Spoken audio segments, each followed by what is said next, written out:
শুভ রাখি পূর্ণিমা সবাইকে।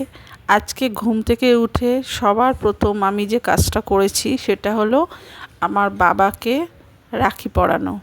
তো রাখি তো হাতে পরাতে পারবো না, এটা তো ফটো, তাই রাখিটা এখানেই রাখলাম। আর এটা হচ্ছে কিন্তু আমার গাছের গোলাপ।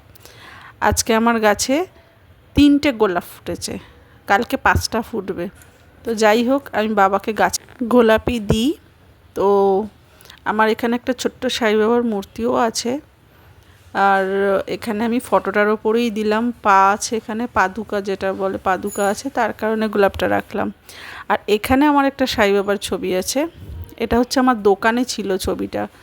তো যাই হোক, সেই ছবিটা আমি এখন এখানে এনেছি। এখানেও বাবার পায়ের কাছে একটা গোলাপ দিলাম। আর গোলাপগুলো একটু ছোট ছোটই হয় আমার গাছেতে, জানি না কোন জাতের গোলাপ।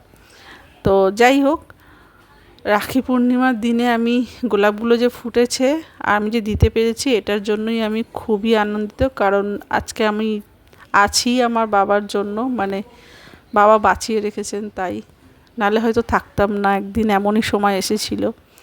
যাই হোক, তো আমার এখানে একটা সাই বাবা আছে, আর এখানে এই গোলাপটা দিয়েছি। আর একটা গোলাপ আমি রেখেছি, মন্দিরে যাব, মন্দিরে গিয়ে দেবো। বললাম 3টে গোলাপ ফুটেছে।